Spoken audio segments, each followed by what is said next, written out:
नमस्कार मंडळी, देवगिरीवर पुन्हा एकदा तुमचं स्वागत आहे. अजस्त्र असं म्हणावं अशी ही तोफ आहे. या खंदकामध्ये काय सोडलं जायचं तर सुसरी, मगरी, त्याच्यानंतर विषारी, साप वगैरे हे सगळे या त्याच्या हातात हत्यार असणार. त्याच्यामुळे पहिलं म्हणजे तिथं त्याचं मोमेंटम इथे मोडतं तर तो इथून असं जाण्याचा प्रयत्न आणि इथे त्याचा मोमेंटम तुटेल. इकडचे ह्या किल्ल्यावरचे सैनिक असायचे ते त्याच्यावर वार करतील. ओके, त्यांनी वार केला, काय होईल की काळोखातून आल्यानंतर एखाद्या शत्रूला दिलासा कुठे मिळेल तर ह्या उन्हाच्या झोतामध्ये. पण तुम्ही इथेच थांबा, मी आता इथून जातो आणि मी कुठून येतो ते पहा. मी आलो या बाजूने. तो झेंडा गुप्त वाटेने येऊन एकनाथ महाराजांनी इथे फडकवला होता असं म्हटलं जातं. तिथपर्यंत ज्या ज्या मुस्लिम पातशाह्यांनी आक्रमण केली देवगिरीवर त्यांच्यापैकी कोणीही या रासाई मंदिराला हात लावण्याचं धाडस केलं नाही.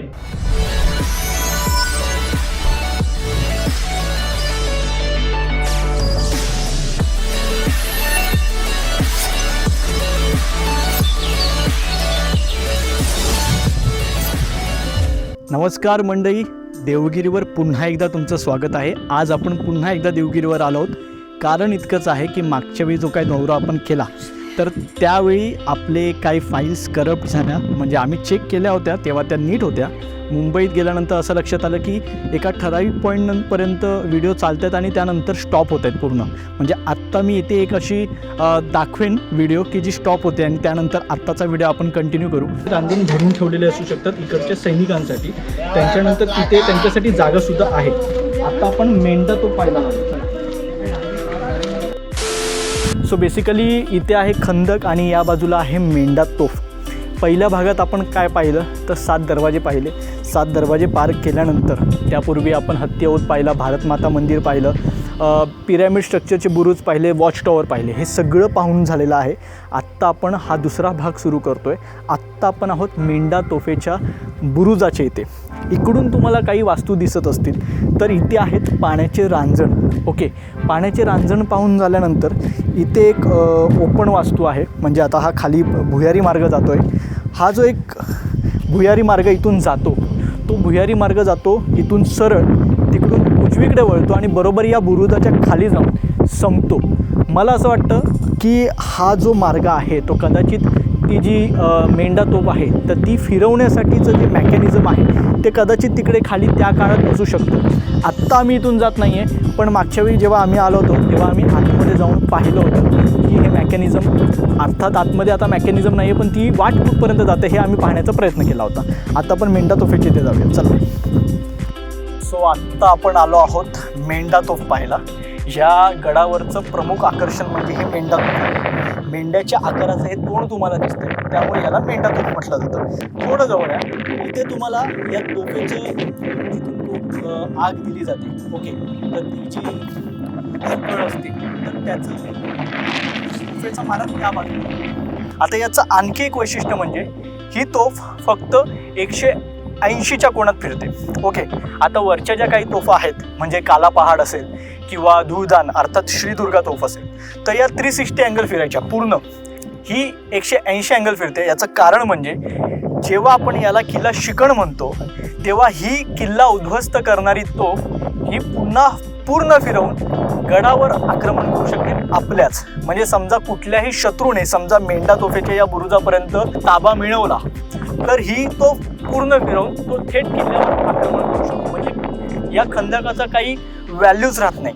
ओके, कारण किल्ला समोर आहे. किल्ल्यावर थेट तुम्ही थोडीशी तोफ वरच्या दिशेने उभी केली की थेट किल्ल्यावर हल्ला करता येऊ शकतो. त्याच्यामुळे हे स्थान फार महत्त्वाचं आहे आणि त्यामुळेच त्या लोकांनी फक्त या तोफेला 180चा कोन दिलेला आहे. म्हणजे ही फार फार तर इथून ही इथपर्यंत म्हणजे ह्या दिशेने फिरू शकते. सो मेंढा तोफेचं मेकॅनिझम मी म्हटलं तसं की खाली जाऊन मी आलो होतो. आत्ता ते मेकॅनिझम खाली अस्तित्वात नाही आहे. इथे काही गोष्टी दिसत आहेत. ओके, आता हे बघा फरक कसा लक्षात येतो बघा. हे लोखंड आहे, हे प्रचंड तापलेलं आहे. म्हणजे प्रचंड म्हणण्यापेक्षा हात ठेवू शकतो एवढं आहे. पण मगाशी म्हटलं तसं हे पंचधातूचं आहे. हे अगदी थंड आहे. तर या तोफेचं वजन आहे 14 टन. 1 टन म्हणजे 1000 किलो म्हणजे 14,000 किलोची ही एक तोफ आहे. विचार करा, आयदर ही तुकड्या तुकड्यात आणून इथे असेंबल केली असेल आणि जर ती पूर्ण तयारीकडे आणली असेल तर त्या सगळ्या लोकांना काय म्हणतात, सॅल्यूट आहे की एवढी मोठी तोफ इथपर्यंत आणली कशी गेली. आता ह्या तोफेची रेंज आहे जवळपास 8 ते 9 किलोमीटर, म्हणजे समोरचा अगदी डोंगर जरी म्हणाला तरी तिथपर्यंत ती रेंज आपली असू शकते. दुसरी महत्त्वाची गोष्ट, इथून आपण येऊया मेंढा तोफेच्या इथूनच तुम्हाला इथे ही वास्तू दिसते, ती आहे रंगमहल वास्तू. ओके, आता रंगमहल म्हणजे जनरली लोकांचा काय समज होत असेल की एखादा राजा आणि मग त्याने आणलेली एखादी इथे काय नृत्यांगना किंवा वॉटेवर आणि मग तो तिथे विलास करण्यासाठी येत असेल म्हणून तो मग रंगमहल वगैरे, तर तसा काही भाग नाही आहे. त्यावेळी आता तुम्ही पाहिलात तर हा मूळ किल्ला सुरू होतो, बरोबर आहे. तर एखादा मोठा सरदार किंवा एखादा सुभेदार आला तर त्याचं सैन्य या ठिकाणी थांबवलं जायचं किंवा खाली अर्ध सैन्य, त्याचे प्रमुख अंगरक्षक इथून, आणि मग त्यांना ह्या रस्त्याने इथे थोडं पुढे या, हे बघा तिथून जर तुम्ही बघितलात तर तिथून तुम्हाला तिथे एंट्रन्स आहे. इकडे मूळ रंगमहल आहे ज्याचं काम चालू आहे पुरातत्व खात्याकडून, त्यामुळे तो बंद ठेवण्यात आलेला आहे. आणि इकडे छोटासा एंट्रन्स तुम्हाला दिसत असेल, त्याच्यामुळे येण्याची जागा किती बारकाईने काम केले तुम्हाला लक्षात येतं आहे का, की तिथून बाहेर पडताना एकावेळी एकच माणूस येईल. काय होतं की मराठ्यांमध्ये विश्वास जो म्हटला जातो तर तो प्रचंड होता, त्यामुळे स्वराज्य घडलं. पण तुम्ही जर बघितलं असेल तर गद्दारी कुठे झाली तर ती जास्तीत जास्त झाली ती मुस्लिम पातशांमध्ये. म्हणजे खुद्द अल्लाउद्दीन खिलजी घ्या, त्याने स्वतःच्या काकाला जीवे मारला आणि तख्त पालटलं, म्हणजे अल्लाउद्दीन खिलजी स्वतः सुलतान झाला. तर त्यांच्यामुळे या लोकांचा स्वतःवरचा किंबहुना स्वतःच्या सुभेदारांवरचा पण विश्वास कमी होता, त्यामुळे हे स्ट्रक्चर कदाचित अशा पद्धतीने बांधलं गेलं असू शकतं. आता अजून एक खास बाब मी तुम्हाला सांगतो की मेंढा तोफ मगाशी म्हटलं तसं 180 अँगलला वळायची, म्हणजे तिचा लॉक भाग इकडेच होता, याच्या पलीकडे म्हणजे तिथपर्यंत ते ती 100% जायची नाही. आता समजा यदा कदाचित मी मगाशी म्हटलं तसं की एखाद्या शत्रूने इथपर्यंत येण्याचा प्रयत्न केला आणि तो तर लॉकने म्हणजे इथेही तोफ लॉक असल्यामुळे तो वरती तर हे नाही करू शकत, पण मग याला मेंढा तोफेला बॅकअप देण्यासाठी समोरचा जो बुरुज दिसतोय तिकडे एक तोफ ठेवली जायची जी छोटी आहे, आणि आता तिकडे जायला परमिशन नाही आहे, तिकडचं काम चालू आहे. तर तिकडून मूळ किल्ल्यावर असलेली तोफ, म्हणजे काय होतं की एखादा समजा हा बुरुज शत्रू सैन्याने काबीज केला तर त्यांचं कुठला तरी प्रमुख व्यक्ती येतो आणि तो काय बघतो तर तो पहिली तोफ बघतो. मग अशावेळी तिथे तयार असलेले सैनिक त्या तोफेने मारा करतात, ज्याचा मारक क्षमता फार फार ते इथपर्यंत किंवा अगदी चांद मिनारपर्यंत जो दिसतोय तिथपर्यंतच होती. सो तिकडून तो मारा केला जायचा आणि इथे येणारं जे काही शत्रू सैन्य आहे त्याला सतत गोळ्याचा मारा करून थांबवलं जायचं. त्याच्यामुळे इथपर्यंत जरी शत्रूने हा बुरुज काबीज केला तरी त्याला जिंकणं तितकं सहज शक्य नव्हतं. आता मेंढा तोफ पाहिल्यानंतर आपण जाणार आहोत बहुप्रतीक्षित असं खंदक पाहायला, आणि त्यानंतर आपण अंधारी मार्ग आणि भूलभुलैया त्यात प्रवेश करणार आहोत. चला.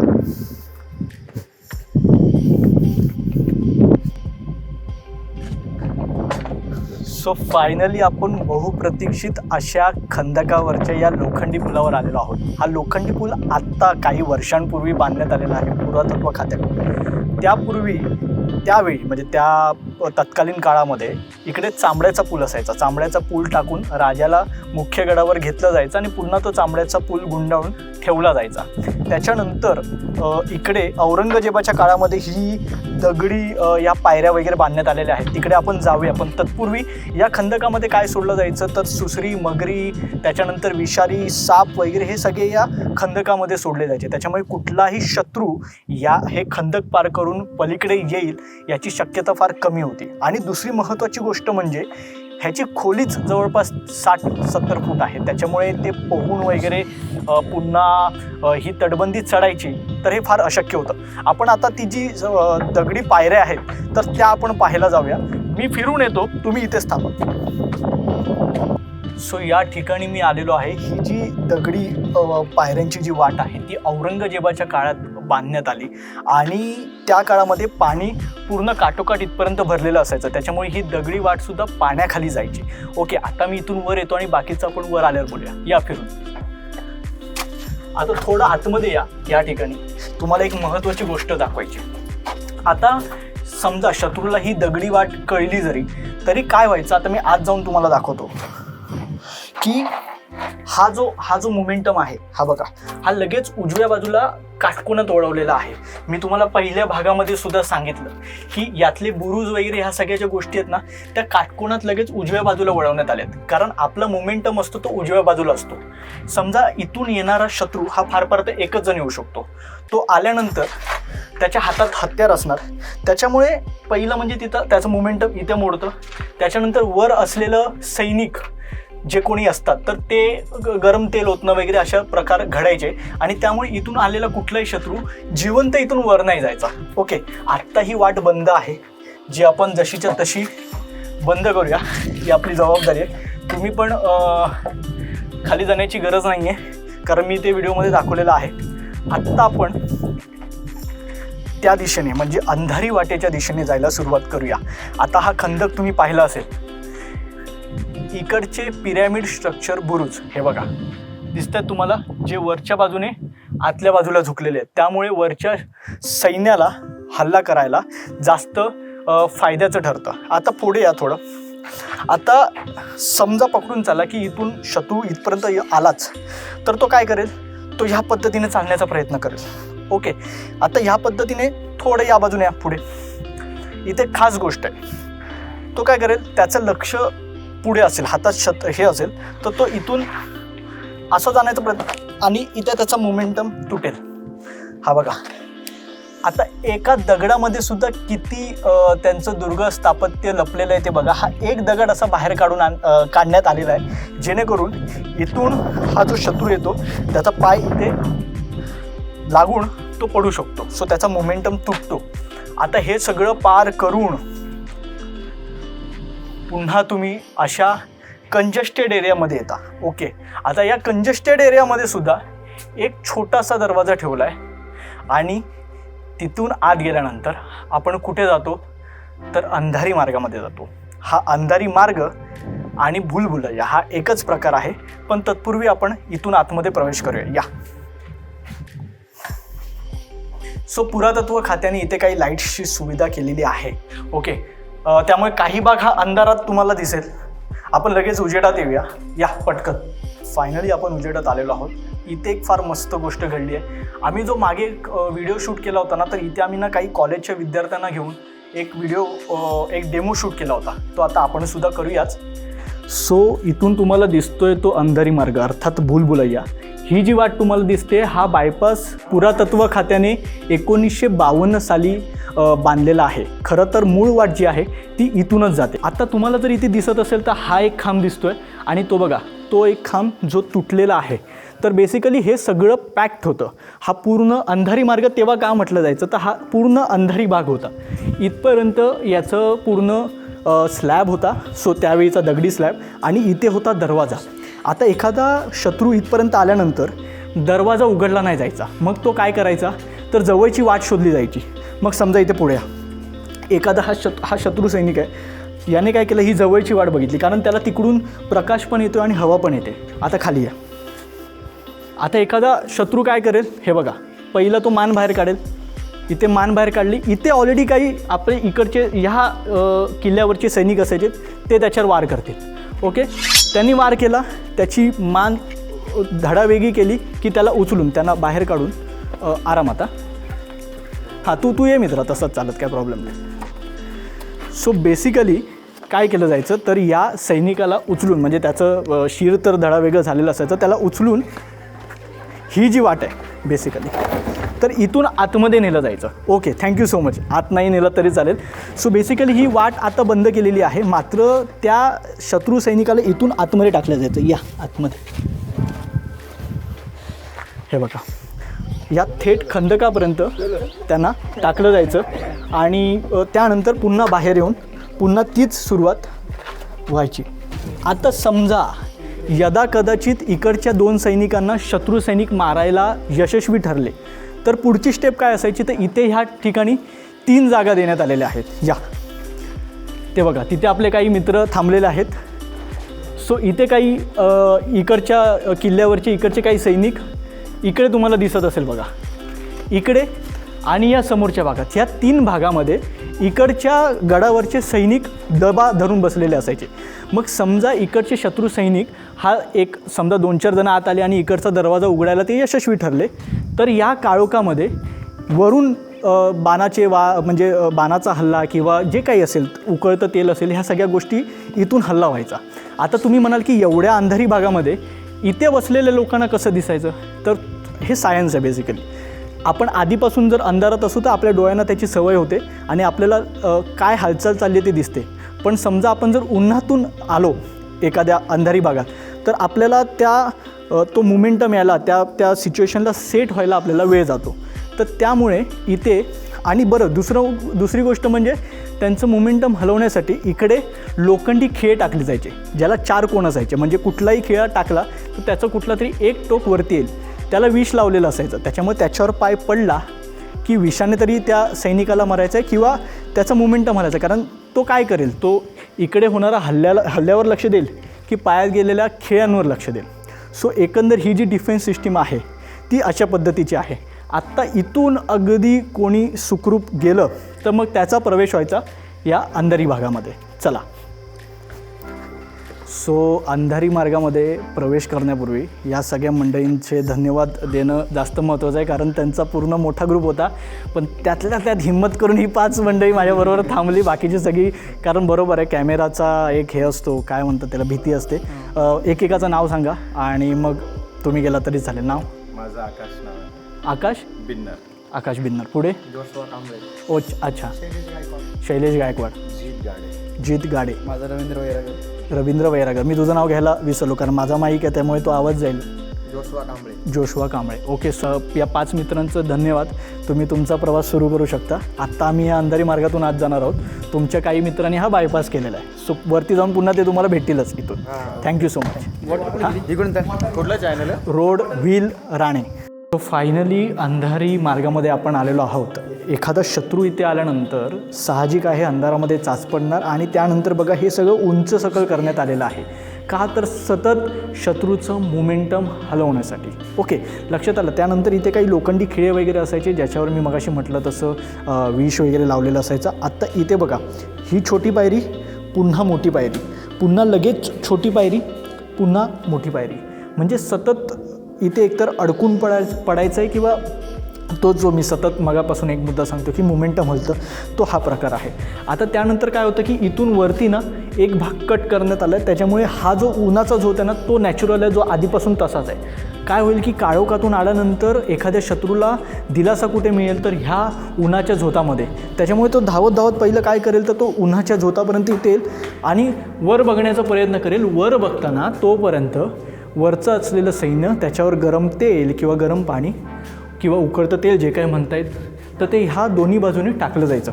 काही शत्रूंना कळेल मागच्या की वरून हा हल्ला होतो आहे, त्यानंतर ती लोकं तयारीत येतील, वरच्या सैन्याला मारतील आणि जे उरलेलं सैन्य ते काय करेल ते आता पुन्हा.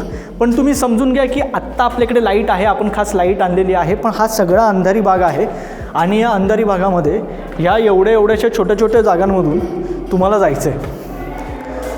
आता साधं गणित आहे, एवढ्याशा भागात आपण आलो तर त्या दरवाजातून आपण आत आलो, 4 पायऱ्या चढलो, पुन्हा खाली आलो, पुन्हा 4 पायऱ्या चढलो, पुन्हा 2 पायऱ्या खाली उतरलो आणि आता पण इथे आलो आहे. एवढ्याशा जागेमध्ये हे सगळं किती गॅटमॅट करून ठेवलं ते बघा.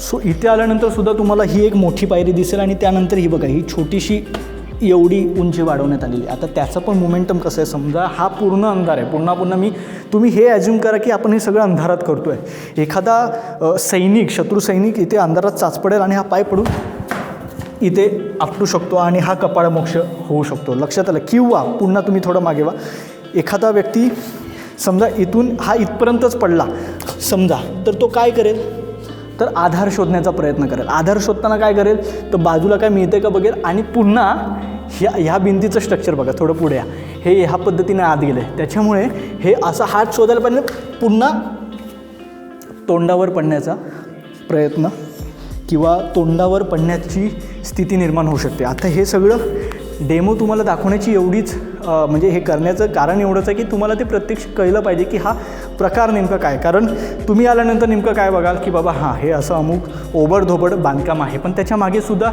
त्या लोकांचं लॉजिक आहे. ओके, सो इथून हात सरकून एखादा व्यक्ती पडला. आता इथून तुम्ही बघाल अंधारच आहे, लेफ्ट साईडला तो व्यक्ती जाईल कारण इथे प्रशस्त जागा आहे.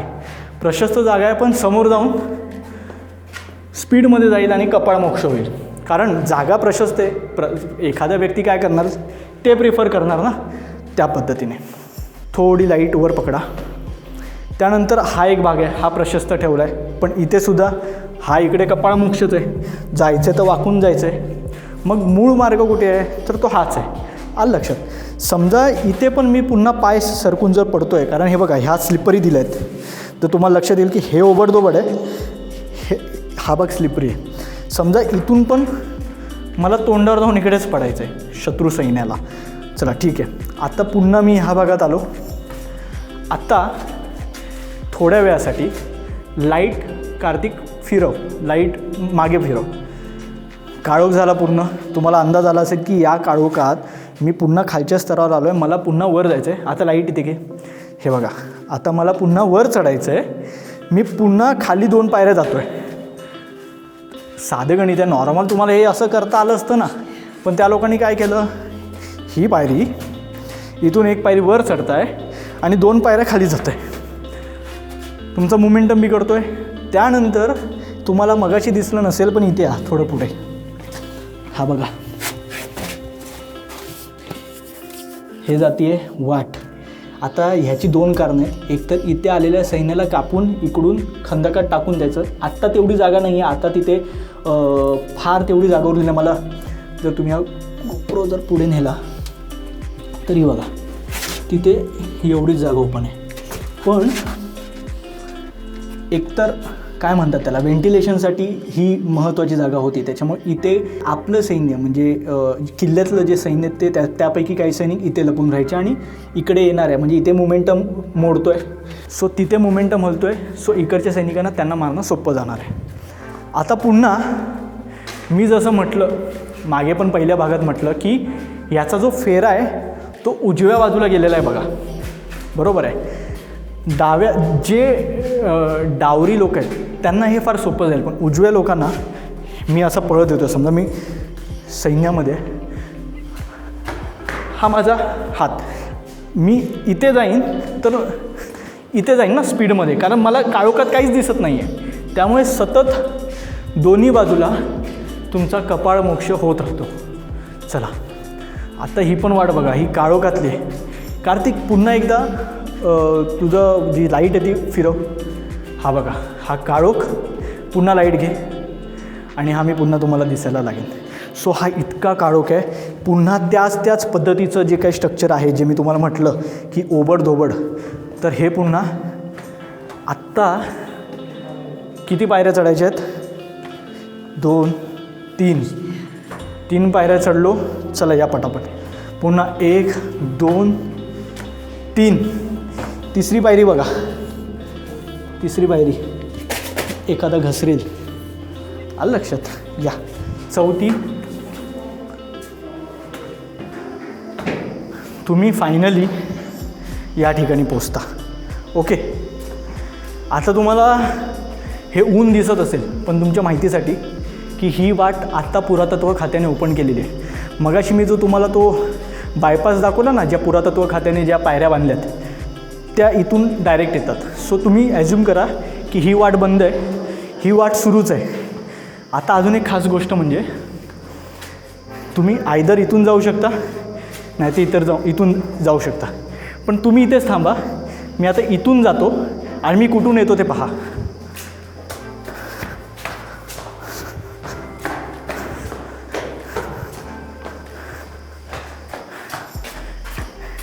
मी आलो या बाजूने. सो ही वाट अशीच आहे की इथून जाऊन तुम्ही पुन्हा ह्याच बाजूला येता. तुम्ही इथून गेलात तुम्हाला फिरून इथे जायचं आहे, इथून गेलात तरी तुम्हाला फिरून इथे जायचं आहे. सो भुलभुलैया जो म्हटला जातो तो ह्या पद्धतीचा म्हटला जातो. आता मी तर तुम्हाला दाखवलं की मी इकडून आलो, आता तुम्ही पण चला माझ्यासोबत. हे बघा इकडे पुन्हा तुमचं मोमेंटम मोडण्यासाठी आणि तुम्ही धडपडण्यासाठी इथे जागा दिलेली आहे. इथून तुम्ही आत येता. आत आल्यानंतर पुन्हा तोच काळोख. आत्ता एक इंटरेस्टिंग गोष्ट मी तुम्हाला इथे सांगतो. शत्रू काय करेल, 2 वाटा आहेत. आधे इधर आधे उधर, बरोबर आहे. मग अर्धे पळून इकडून येतात, अर्धे पळून इकडून येतात आणि इथे येऊन काळोखामध्ये एकमेकांच्या सैनिकांना मारतात. लॉजिक कळालं. अर्धे तिकडून आले, अर्धे इकडून आले. समोर आल्यावर काळोखात कोणाला कळणार आहे की समोरचा सैनिक कोणाचा आहे, आमचा आहे की शत्रूचा आहे. इथे आल्यानंतर शत्रू सैनिक एकमेकांना मारायचे. चला,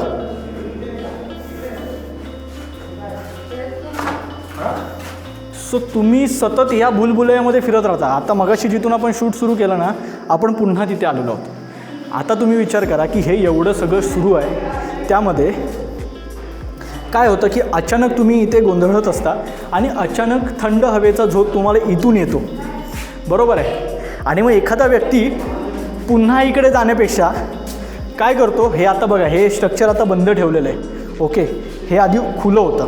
मी तुम्हाला दाखवतो, थोडं पुढे जाऊ आपण. एखादा व्यक्ती इथे जाईल. ओके, आता या पुढे पुढे काय आहे ते तुम्हाला दाखवल्याशिवाय कळणार नाही.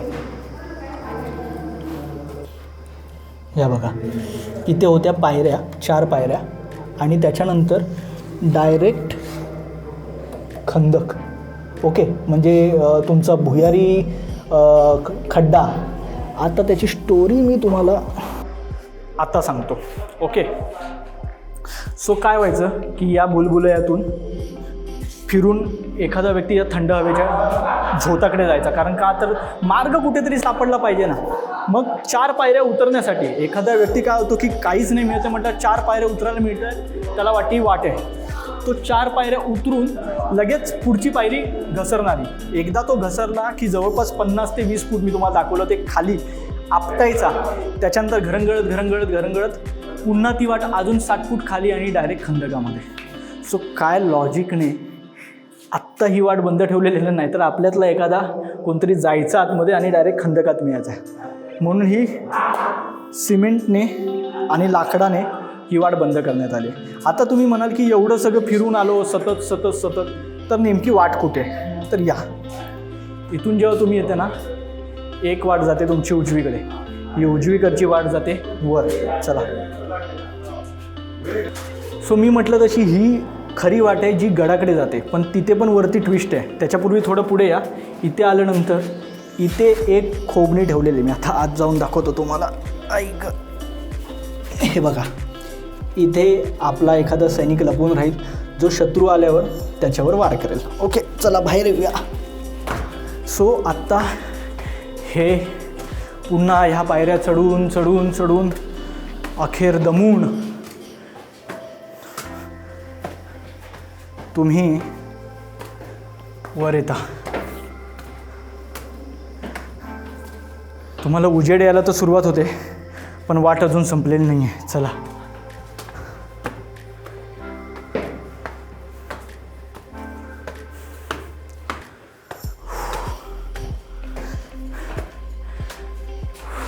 सो हे शूट तर तुम्ही बघत असाल. मागच्या वेळी मनीष आणि विनीत होते. आता आमचा हा साहेब आहे बघा. लाईट जरा बंद कर.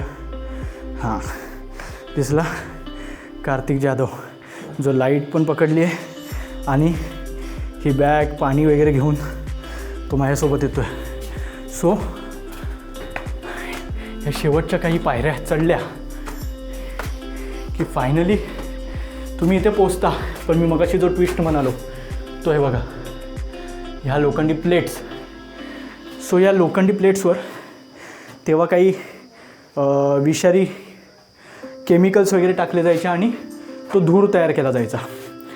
तर तो धूर हा इथून असा खाली जायचा. त्यामुळे इथून येणाऱ्या शत्रू सैन्याला बरोबर वाटेने येत आहेत, पण तरी पण त्यांना वाटायचं की ही काहीतरी चुकीचं आहे, कारण श्वास घ्यायला त्रास होतो विषारी वायू असल्यामुळे. तर हा सगळा प्रकार दमाला झाला आहे. तो जो काही विषारी वायू खाली आल्यामुळे ते पुन्हा परतीच्या वाटेला जायचे आणि पुन्हा परतीच्या वाटेला गेल्यानंतर तेच गोल फिरा. सो ती जी ओपन होती ती वाट मगाशी मी बायपासवाली जाताना वाटली, तर मी ते दाखवेन तुम्हाला. सो चला आता पठारावर येऊया. फायनली आलेलो आहोत आपण. सो बेसिकली ना, आपण तर इथपर्यंत पोचलेलो आहोत, पण शत्रू इथपर्यंत पोचेल असं मला पण नाही वाटत. कोणामध्ये इतका दम आहे? एवढं सगळं करून इथपर्यंत पोचणं मला अशक्य वाटते. आणि दुसरी गोष्ट, हा किल्ला युद्ध करून कोणी जिंकलाच नाही. आणि बरेच लोक म्हणतात की अल्लाउद्दीन खिलजीने हा किल्ला जिंकला. किल्ला जिंकला नाही, त्याने किल्ल्यावर आक्रमण केलं होतं. रामचंद्र राय यादव किल्ल्यावर होते. त्यांचा मुलगा कृष्णदेवराव यादव हे वेगळ्या लढाईमध्ये होते. त्यांना यायला लेट झाला, उशीर झाला. त्यामुळे गडावर अशी परिस्थिती निर्माण झाली की नाकाबंदी असल्यामुळे गडावरचं सगळं राशन वगैरे संपलं. सो त्यावेळी मग काय म्हणतात, नाईलाजास्तव तह करावा लागला. तो तह म्हणजे गडावरचं जे काही सोनं नाणं आहे ते अल्लाउद्दीन खिलजीसोबत पाठवावं लागलं. तर टेक्निकल पाहायला गेलं तर तो त्याचा विजय होता, पण तो गडावर मिळवलेला विजय नव्हता. त्याच्यानंतरसुद्धा कृष्णदेवराय असेपर्यंत आणि त्यांच्या पुढे रामचंद्र रायांचा जावई हरपालदेव, म्हणजे हे दोघेही कृष्णदेवराय आणि हरपालदेव हे दोघे एका पिढीमधले होते. तर ते असेपर्यंत हा किल्ला असाच शाबूत होता. त्यानंतर मग तुघलक आले आणि मग त्यांनी तो कॅप्चर केला, कारण पुढच्या पिढ्या त्या पद्धतीने जन्माला आल्या नाहीत की ज्या इथे राज्य करू शकतात. सो हा किल्ला युद्ध करून कोणीही जिंकलेलं नाही, हे लक्षात ठेवा. त्यामुळे हा किल्ला अजिंक्य आहे. आणि एवढं सगळं तुम्ही पाहिल्यानंतर तुम्हाला जर वाटत असेल की हा किल्ला युद्ध करून जिंकावा, तर अशक्य आहे. चला, फायनली आपण त्या पठारावर पोचलेलो आहोत. या पठारावर पोचल्यानंतर तुम्ही म्हणाल की आराम वगैरे करता येईल, तर एवढ्या प्रखर तुम्ही कुठे आराम करणार. त्याच्यामुळे इथून वरून चढून अगदी काहीच अंतरावर गणपती बाप्पाचं मंदिर आहे, पेशव्यांनी बांधलेलं वरदविनायकाचं मंदिर. ओके, सो त्यामुळे निजामशाहीच्या नंतर काही काळ इकडे मराठ्यांचे सेवक असलेले पेशवे, तर त्यांनी इथे हल्ला चढवला आणि हा किल्ला जिंकला. बहुतेक नानासाहेब पेशवे त्यांनी ते वरदविनायकाचं मंदिर बांधलं. चला तिकडे. पण तिथे जाण्यापूर्वी आपण एकदा हा माहोल पाहून घेऊया.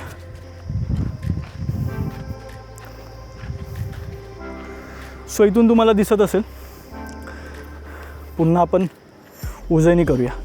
तो पाण्यावरचा खंदक. ओके, तिकडून आपण ही वाट अशी करत, ती बघा, ती तोफ तुम्हाला दिसली तिथे वर जायला मी तुम्हाला म्हटलं होतं की परवानगी नाही आहे, मेंढा तोफेला बॅकअप. ही बघा वरून दिसली ती तोफ. ओके, सो त्यानंतर ते बघा 7वा दरवाजा तिकडे, तिकडून ती लोकं येत आहेत. तो चांद मिनार, तिकडून आपण समोरून तो रस्ता दिसतोय तिथून आलो. 7व्या रस्त्याने उजवीकडे वळलो, तिथे आहे तुमचा काय म्हणतात चिनी महल. तिथून आत आलो, मेंढा तोफ, खंदक, खंदकातून आत आलो. हा बघा, हा बायपास जो मी म्हटलं मगाशी, तो जो दरवाजा बघा दिला होता तो इथून बाहेर पडतो आणि इथून ते पायऱ्यात. आणि इथून आपण हे सगळं ना मुळातच हे सगळं एका डोंगरामध्ये हे सगळं खोदलेलं आहे. एका अखंड खडकामध्ये ह्या सगळ्या गोष्टी खोदलेल्या आहेत. इथून तुम्ही आता गेलात की ह्या पायऱ्या चढायच्यात. तिथे काहीच अंतरावर ते बघा तुम्हाला तिथे कमान दिसत असेल, ती वरदविनायकाच्या मंदिराची कमान आहे. चला.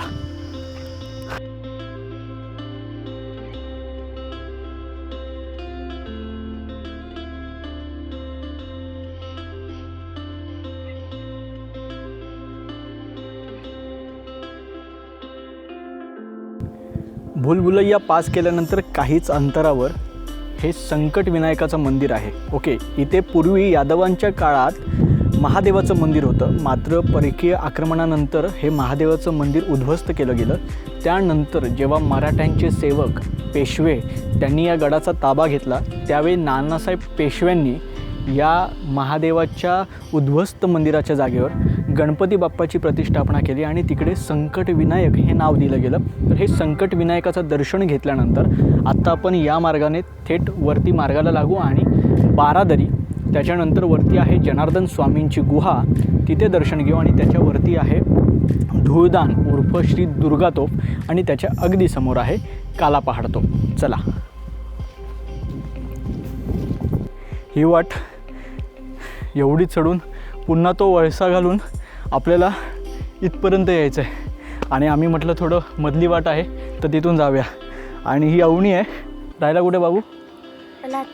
लातूरची आहे अवणी. तर ती म्हणाली, तिच्या पप्पांना सांगत होती की चला मधून. तर तिला म्हटलं चल आपण जाऊया.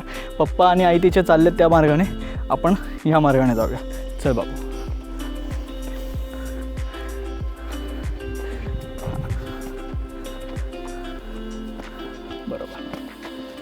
मनीष इथे उभा राहा, टाक तिथे पाय. गुड, उभी राहा तिकडे, आलो मी.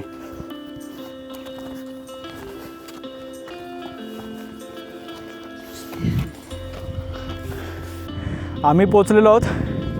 अवनीचे आई बाबासुद्धा तिकडे पोचलेले आहेत. हे बघा, इथे आहेत अवनीचे आई बाबा. अवनी, कसं वाटलं? छान वाटलं, खूप मजा आली. हा ना.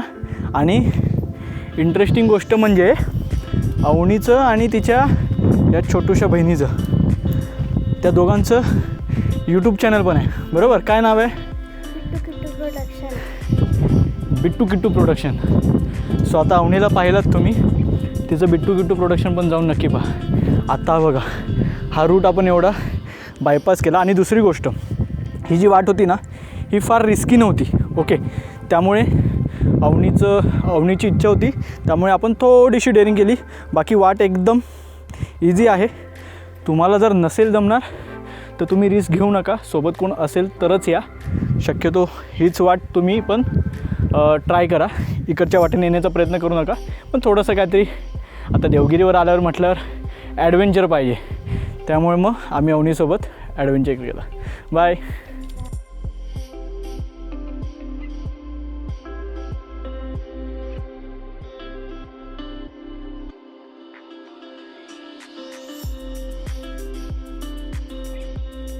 सो आपण आता ज्या वास्तूमध्ये उभे आहोत ती आहे बारादरी.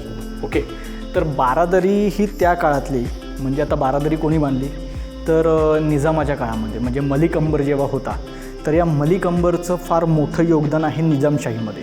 त्यावेळी निजामशाहीमध्ये मलिक अंबरचे सहकारी होते आपले छत्रपती शिवाजी महाराजांचे वडील आणि स्वराज्याचे संकल्पक श्री शहाजीराजे भोसले. तर हे दोघे सहकारी एकमेकांसोबत होते. तर त्या मलिक अंबरचं या निजामशाहीमध्ये फार मोठं योगदान आहे. त्याने ही वास्तू बांधून घेतल्याचं म्हटलं जातं. दुसरी थ्योरी अशी आहे की शहाजहानने ही वास्तू बांधून घेतली, मात्र मलिक अंबरने ही वास्तू बांधल्याचे पुरावे इतिहासात आहेत असं म्हटलं जातं.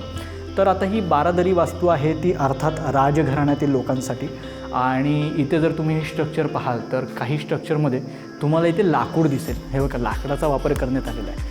हे बेसिकली लाकूड आहे आणि त्याच्यावर हे मला वाटतं हे जे काम आहे ना, हे बहुतेक आत्ता पुरातत्व खात्याने वरचं काम केलेलं आहे.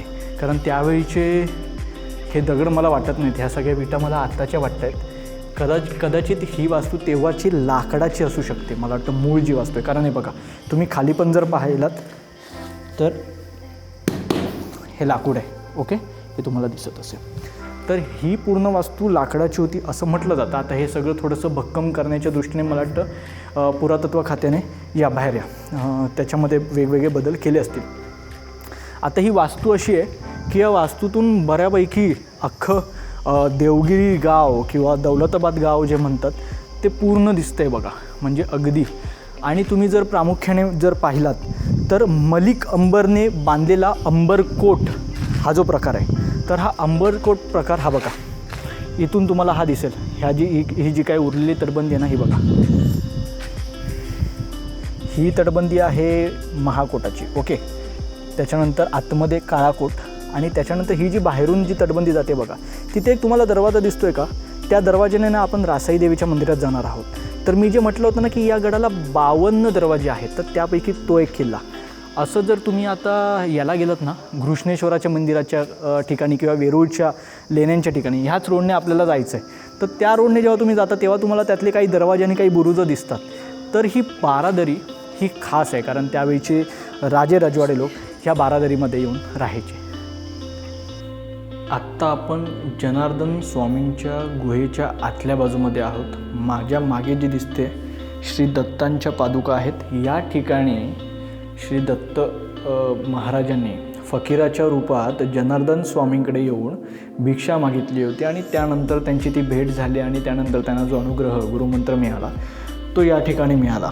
ओके, त्यानंतर तुम्हाला माझ्या मागच्या बाजूला एक ही जागा दिसत असेल, तर ही आहे जनार्दन स्वामी ज्या ठिकाणी गायब झाले किंवा जिथे त्यांनी लुप्त झाले जिथून अचानक, त्यानंतर ते कोणाला दिसले नाही, तर ती ही जागा आहे जी जनार्दन स्वामींची आहे.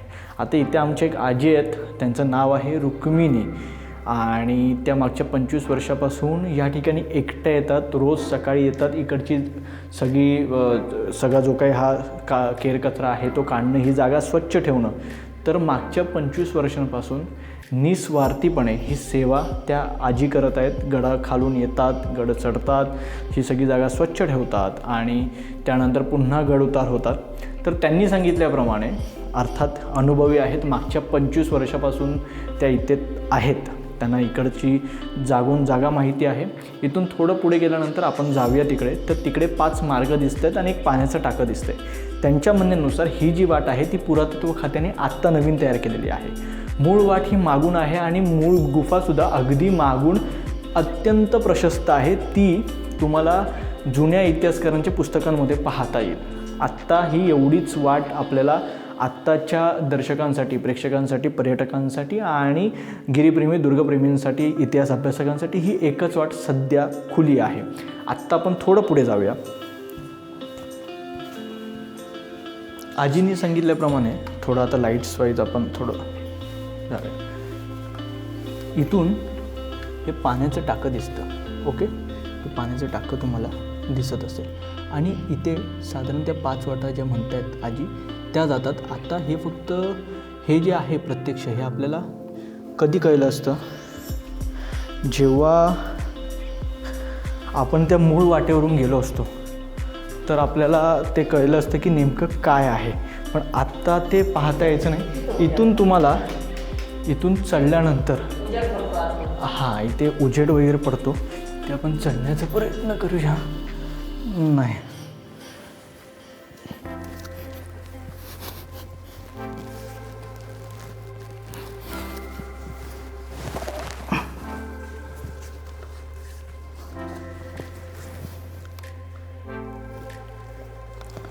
हे आता आतमध्ये हे अशा पद्धतीने एक वास्तू दिसते आणि डाव्या बाजूला तिथे एक वाट जाते. तर आय डोंट नो तुम्हाला दिसतंय की नाही, पण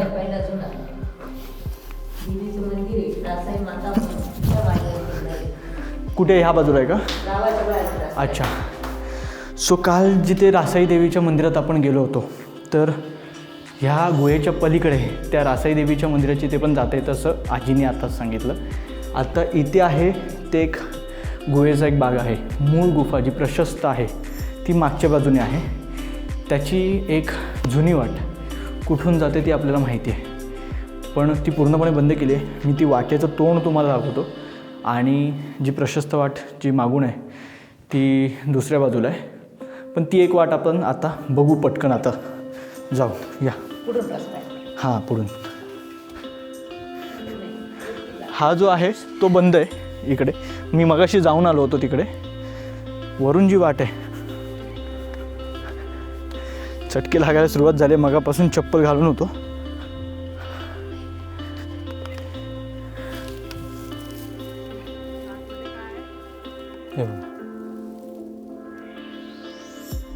खरं तर आता शूज घालून जाऊया का एकदा? काय म्हणता? एकदा शूज घालून येऊ, कारण पायात काय नाही घातलं आहे. जनावर आहेत. बघू, प्रयत्न करूया. गुहेच्या हे जे तोंड आहे, एक माणूस जाऊ शकतो एवढी जागा आहे. आणि हे बघा, इथे व्हेंटिलेशनची जागा आहे. ओके, आणि इथून खाली ना जवळपास 7-8 पायऱ्या आहेत. ओके, थोडं पुढे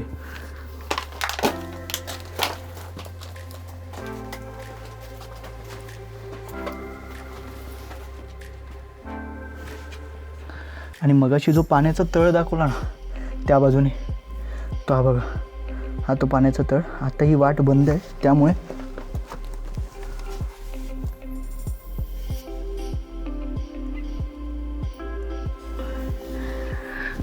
पाणी साचलंय. आलं लक्षात? इथे आता साचलंय पाणी. कपडे पण झालेत खराब. चला बाहेर जाऊया. बाहेर जा. जनार्दन स्वामींच्या पादुकांचं दर्शन घेऊन आल्यानंतर आता आपण हा जो परिसर आहे ना, हा बाळकोट असं म्हणतात. या बाळकोटाच्या एका बाजूला आहे ही काला पहाड तोफ. ओके, काला पहाड तोफ ही पूर्ण गोल फिरू शकते, चौफेर बाजूनी फिरू शकते अशी त्याची रचना करण्यात आलेली आहे, जी हा सगळा ह्या बाजूचा भाग, कारण ह्या साईडला का तोफ आहे तुम्हाला या इथे दाखवतो. हा बघा, हा जो तुम्हाला दिसतो ना, ही पांढरी रांग ही समृद्धी महामार्गाची, आणि या बाजूला देवगिरीचं जर तुम्ही पाहाल तर देवगिरीला 3 बाजूंनी मोठे मोठे डोंगर आहेत. ही एकच बाजू जी असुरक्षित आहे की जिथे लांब लांबपर्यंत प्लॅटू आहे पूर्ण, म्हणजे काहीच नाही आहे, डोंगर नाही आहे, डोंगर रांग नाही आहे. तर काला पहाड आणि त्या बाजूला जर तुम्हाला दिसत असेल तर तिकडे वरती आपण आता त्या बुरुजावर चढूया, तिकडे आहे श्री दुर्गा तोफ.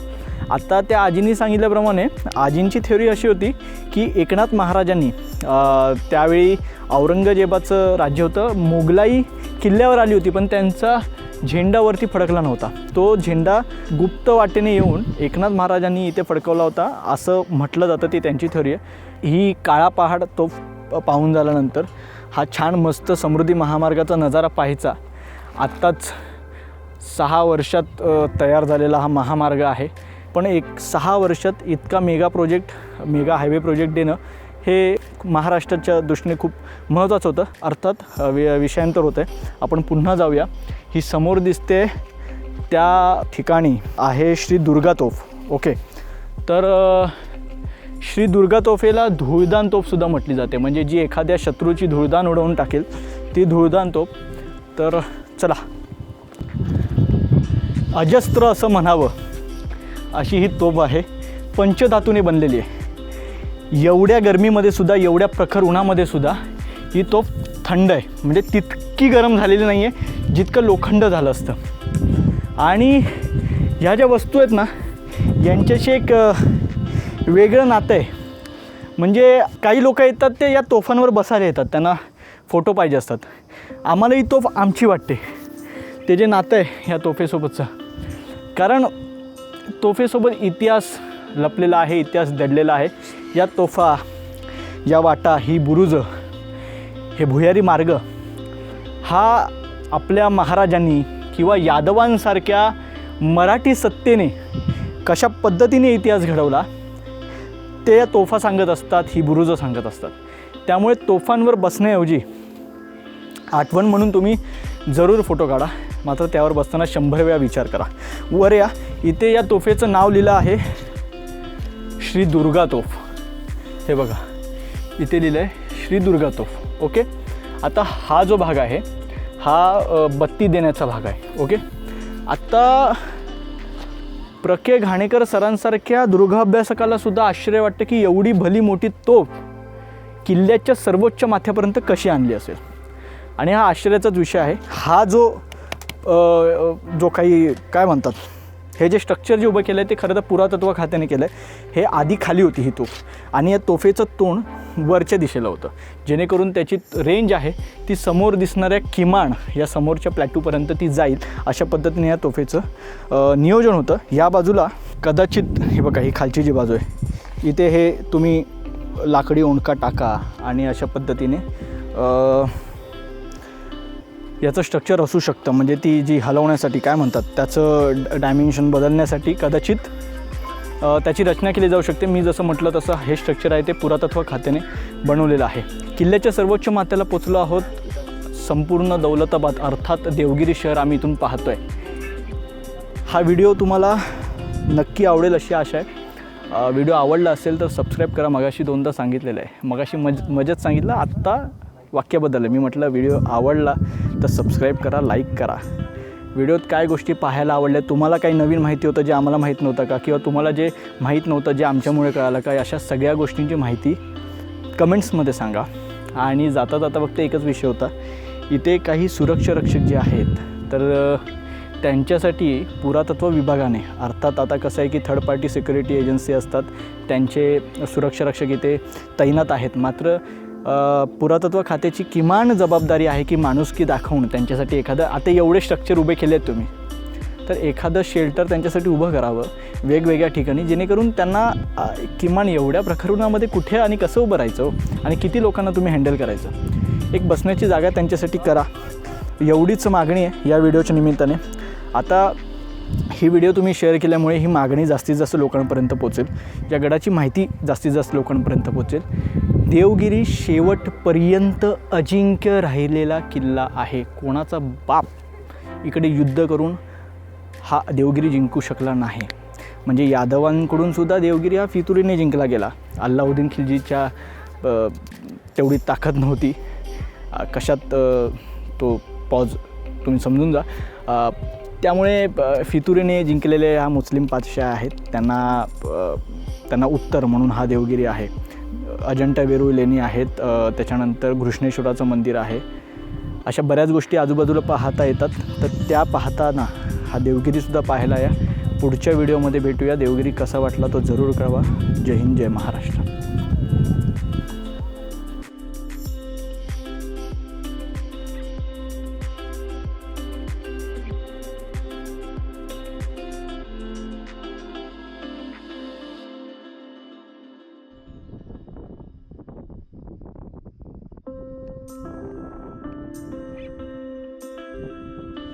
ही आहे रासाई देवी, या देवगिरी किल्ल्याची देवता.